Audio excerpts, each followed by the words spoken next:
3 shots into 5 milligrams of Zepbound, and I have not felt great this week.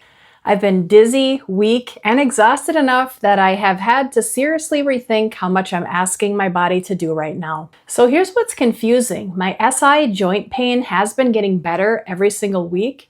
So while part of me feels worse, another part of me feels better than it has in 2 years. So today I want to show you what 5 milligrams has felt like for me, what I'm changing while my body adjusts, and why I'm not trying to check every box with exercise, muscle, and bone health all at once. Because I'm starting to realize that doing less right now might actually be what I need to keep moving forward. So first, a quick update on the 5 milligram dose because I've now taken 3 full 5 milligram shots. And so far, the 5 milligram dose is definitely doing its job. My appetite is basically non-existent at this point, and unlike what started happening towards the end of the 2.5 milligram weeks, the appetite suppression is lasting now the full 7 days again, which is great, except eating now has gotten a little bit more difficult. So I have no appetite at all. I'm really not grossed out by food, and I enjoy food while I'm eating it. I'm just finding that I only want to eat certain things right now, which is fine. And I met with my dietitian today, and she also said it was fine right now. I have some foods that work really well for my macros that I also enjoy eating, so I'm just going to go with that for now, and I'm sure things will change again over time. The bigger problem now has been how I'm feeling the 2 or 3 days after my shot. I feel pretty wrecked. My energy is really low, I'm feeling weak, I've been dizzy, and I'm just not feeling great. And honestly, I don't know exactly what's causing it.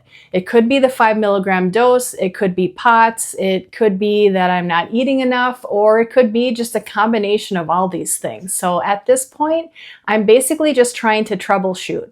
I've been averaging around 1,100 calories a day, and I'm still making sure I'm getting at least 120 grams of protein. But with how little appetite I've had right now, I started wondering if 1,100 calories just isn't enough for me. So this past weekend, I actually ate over my normal macros on purpose, which is a little weird when you're actively trying to lose weight, but I wanted to see if eating more would help me feel noticeably better.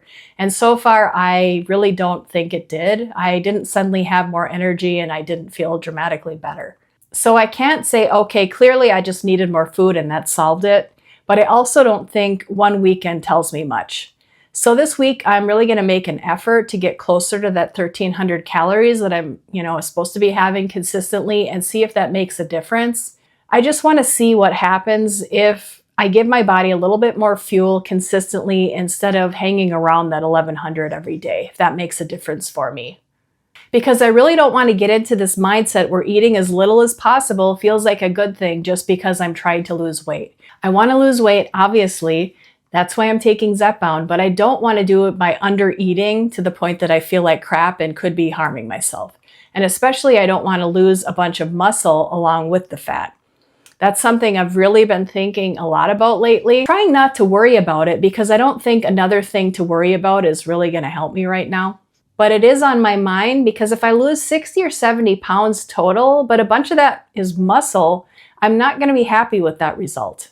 I want to lose as much fat as I can while keeping as much of the muscle I already have as I can.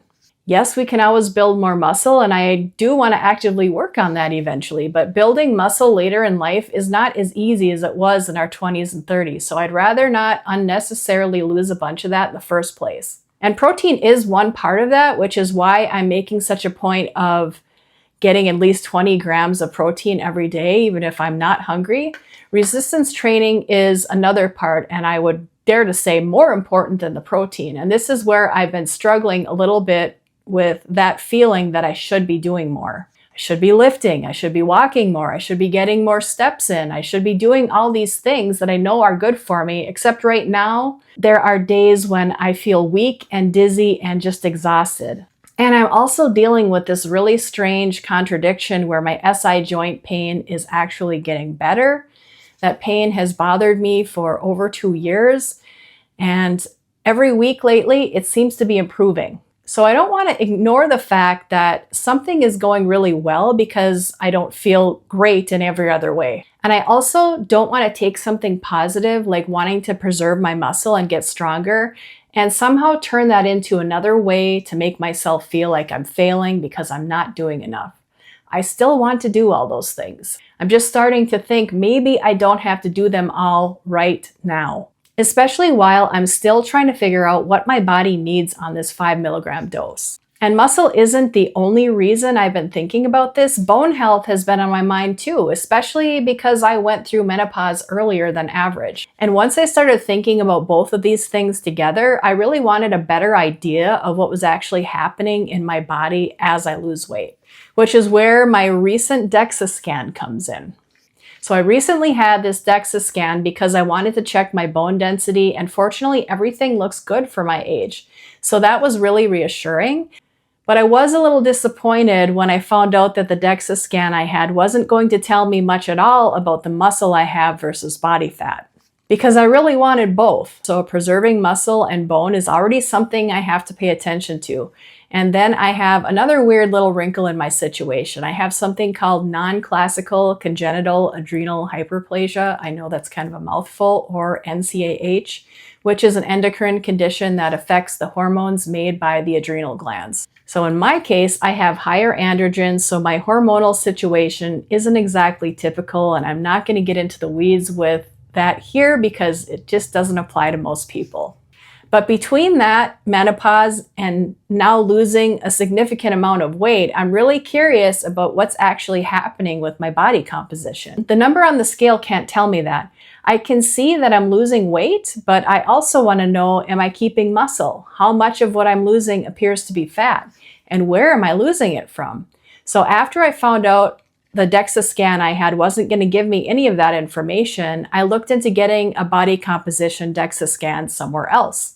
And where I live, there's literally nowhere near me that does them. So I started looking at what I could use at home. And I've actually been using a more basic RENPHO scale for probably 1.5 or 2 years now. I think I paid somewhere around $25 to $45 for it, and I've really liked it. I've mentioned it in other videos. When I started looking at scales that give you more detailed body composition information, I'd already been looking at RENPHO's MorphoScan Nova.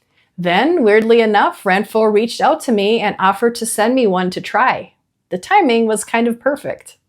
So I've only been using it for about a week, so I'm not going to sit here and pretend that I can tell you I have months of data on what that looks like yet. I just can't. But I can tell you why I wanted something like this in the first place and what I'm interested in watching. The MorphoScan Nova has 8 electrodes, including a handle that you hold onto while you're standing on the scale. And instead of just giving me my weight and one estimate for an entire body, it gives me estimates for fat and muscle in different areas, my arms, legs, and my torso. And I find that really interesting. It even seems to know that most of my fat is in my belly and torso area, which is accurate for my situation. But the part I care about isn't just having a whole bunch of numbers to look at, it's what those numbers do over time. Because I still have, another 40 or 50 pounds to lose. I'm kind of gonna wait and see how things go. Maybe I won't want to lose that much. I don't know yet. So if I'm using this scale consistently, I can start watching what happens as the weight comes off. Is my estimated muscle staying relatively stable? And does that pattern change over the next several months? That's much more useful to me than stepping on a regular scale and knowing that I weigh 2 pounds less than I did before. Now, I do want to be really clear about something here. This scan does not replace a body composition DEXA. And if the scale tells me I have exactly X pounds of muscle, I'm not assuming that number is gospel. That's really not how I'm using it. I'm much more interested in consistency and trends over time. If I use the same scale under reasonably similar conditions, I can watch the data over time in the app and see which direction things appear to be moving. That's the part that makes something like this worth having for me. I like data. I like being able to look back and actually see what's been happening instead of trying to remember what some number was 6 weeks ago. And because muscle is something I'm already concerned about preserving, now I have another thing I can watch while figuring out the exercise piece too. If you couldn't care less about any of this and you just want to know what you weigh, you absolutely do not need this scale. But if you're like me and you actually enjoy having more information, especially if you're losing a significant amount of weight and you're curious about what seems to be happening with your fat and muscle along the way, this gives you a lot more to work with. And I'm really interested to see what my own data looks like 6 months from now. So if this is something you've already been thinking about, or you're someone who would actually like this kind of data, I'll put my link below. RENPHO is giving my viewers an extra 5% off, and I get a small commission that helps support the channel. But again, you definitely don't need a fancy scale to lose weight. I just really like to have the data, and right now, having that data is actually helping me take a little bit of pressure off myself, because yes, I want to preserve muscle. I want to get back to doing more resistance training. I want to walk more. I want to keep my bones healthy. There's plenty of things I want to work on. I just don't think I need to attack all of them at the same time while I'm feeling dizzy, weak, and exhausted for multiple days a week after my shot. And when I'm feeling better, I can do more, because I'm only 3 shots into 5 milligrams. And there's actually a reason I'm really interested in seeing what happens after shot 4, because even though I've taken 3 5 milligram shots, the amount of medication in my body hasn't been exactly the same each week. Zepbound has a half-life of about 5 days. And basically all that means is that there's about 5 days after I take my shot, roughly half of that dose is still in my body. But I take my shots every 7 days, so when I take the next one, some of the medication from the previous week is still there. Then I add another 5 milligrams. A week later, there's still some left again, and I add another 5 milligrams. So it gradually builds up until you get to what's called a steady state, which happens after about 4 weeks of the weekly dose. And you can actually see this really well in my Shotzi app. You can see that it gradually goes up. Every time I take the shot, the estimated amount goes up. Then it gradually comes back down during the week. But it doesn't come all the way back down to 0 before the next shot. So each week starts a little differently until eventually you get to a more consistent pattern. And steady state doesn't mean you suddenly have one fixed amount of Zepbound in your body all week. It goes up after your shot and then it comes back down before the next one. It just means you eventually get to the point where that rise and fall looks roughly the same from week to week instead of continuing to build. So I'm really curious to see what happens after this next shot. Not because I think shot 4 is going to magically fix everything and I'll feel better. I have no idea. I don't know if I'm going to feel better, worse, or exactly the same. And I don't know if the dizziness and weakness I've been having are entirely from Zepbound in the first place. That's why I don't want to make some big decision based on a couple of crappy days or even weeks when there's still several things I'm trying to figure out. So for now, I'm just going to keep working on getting closer to that 1,300 calories per day, and I'm going to keep prioritizing protein, and I'm going to see what happens as I spend a little more time on this 5 milligram dose.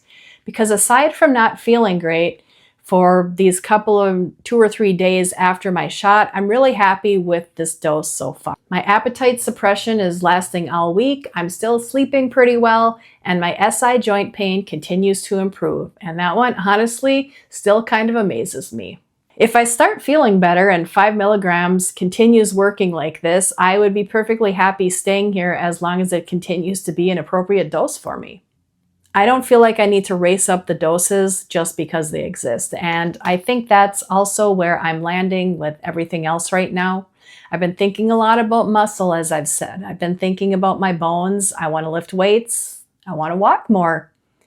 I want to get back to hiking. I want to make sure I'm eating enough. And there are probably 12 other things I could come up with that I'm supposed to be doing to improve my health. But I also have to work with the body I have here today, and this past week, that body has been tired and just not feeling that great. So maybe this isn't the week when I need to worry about checking every single box. I can eat protein, I can try to get a little bit more food in, and I can move when I feel up to it. I'm going to give myself some time to see what happens. I'm not abandoning resistance training because I have a week or even more where I don't feel great. As soon as I'm feeling better, I can get back to it. I think sometimes, especially as women, we put so much pressure on ourselves to do all the things. And weight loss seems to be one of those areas where We're especially good at doing this to ourselves. You start trying to lose weight and suddenly you're supposed to eat perfectly, get enough protein, lift weights, get your steps in, drink water, get enough sleep, take care of your bones. The list goes on. And if you're not doing all of it, somehow it feels like you're failing. I've definitely felt that pressure, but I talked about this last week too. If I really had to do all those things every single day for this to work, I wouldn't have lost over 25 pounds in 69 days, with very little of that being lean muscle mass, because I haven't done all those things every single day. Not even close. It just means I don't think I need to add all that pressure on top of everything else when my body is already going through a lot of changes and I'm not feeling very well.